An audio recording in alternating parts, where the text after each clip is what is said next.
Hello everyone, this guy Sif and welcome back to another video, and today we're going to be looking at a fully question mark automatic concrete and glass crafter. So let's take a look at this. So I have been playing some survival Minecraft and I've chosen a block palette that requires quite a lot of concrete and glass. And I am quite stingy when it comes to crafting, so I built this thing up, which should make things a lot easier. Just as a preface for how this video is going to be structured, I'm going to do a short introduction on how this thing works so you're clear on how things do go about. There's going to be a world download down in the description, so you go ahead and check that out instead of looking how the whole thing works in detail. But I would suggest you skip to the end of the video where I talk about some precautions and things you might want to keep in mind while building this. So let's actually see this thing in action. So the way this works is you come over here. You have an assortment of dies to choose from. All you have to do is throw out as many colors as you want items. Then you select whether you want concrete or glass. In this case, I want some concrete. The items, the dies all flow down there.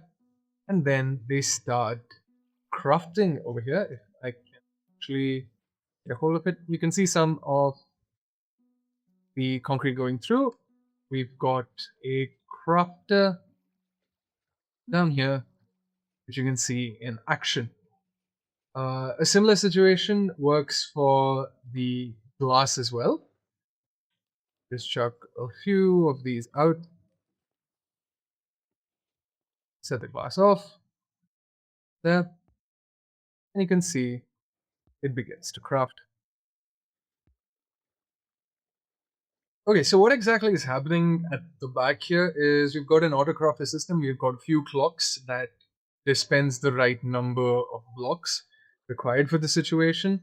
And over here as well, we've got a slightly different, slightly modified version because glass is a shaped crafting recipe.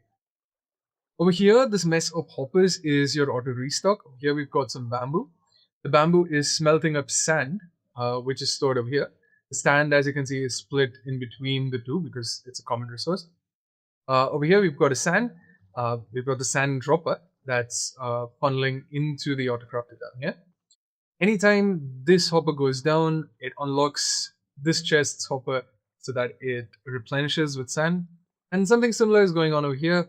We've got a glass dropper here. Every time that falls below, it requests more sand to be sent in so that sand can start smelting up. And then finally, we've obviously got some gravel over here, which is not a very smart design. It just backs up in the hoppers over here. Okay, so to see this thing actually in action, we're going to be looking at a design version without the replenishment. So let's actually just put this thing to the test.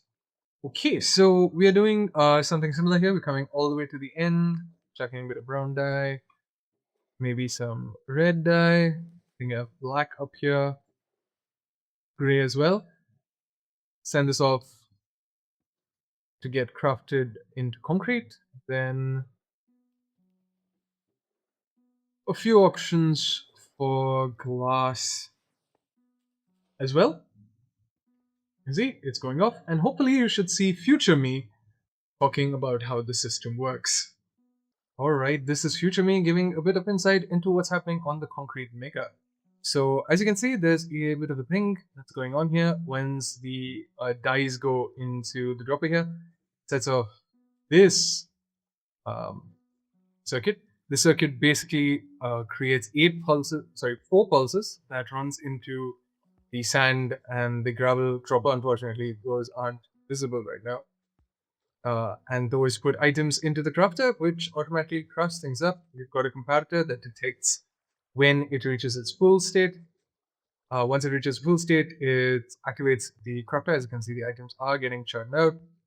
And that runs through this repeater line, which goes here, which runs into this repeater, which, if the dropper was full, would continue the cycle. But right now, because the dropper is empty, it has interrupted things. Meanwhile, something similar is happening over here at the glass farm. Over here, we have to be slightly more careful about the shapeness of the crafting. We've got a similar clock being generated, but this time it's linked to a pulse extender. We've got a pulse extender, which sends out 8 ticks so that the sand is output into the crafter. But halfway through, we have one tick that activates the dies. That puts the die right into the middle. We've got a similar crafting detector here and a similar looping system, and also a similar locking system the um, for the loop. We also have a nice little locking system here that avoids the dies being spit out twice and just once per craft. Thank you, future me, and hopefully that explained all the technology that's going on behind the farm. Now, in case you're going to build this contraption for yourself, here are a few things that you need to keep in mind. We're using ice over here so that the water stream doesn't need to extend all the way. And if you use normal blocks here, you're probably going to have to figure out a better way to transport the items from there to the hop over here. Also, if you're using ice or blue ice, you just have to make sure that the items do not shoot off the edge of the rails here and just completely miss the hopper line. Something you can do is obviously have a few comparators here running into redstone lamps so that you know how many items, how many blocks you have left in store. I haven't put it in this version of the design, but I would really suggest it because once you start running this and, for example, you run out of sand, it's going to take quite a bit of work to clean up the farm.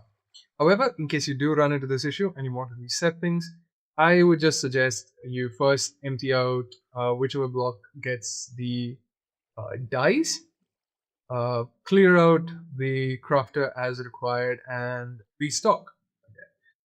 That should potentially fix everything. Obviously, the collection system doesn't need to be down here. You can have the soul sand elevator that gets the blocks up here.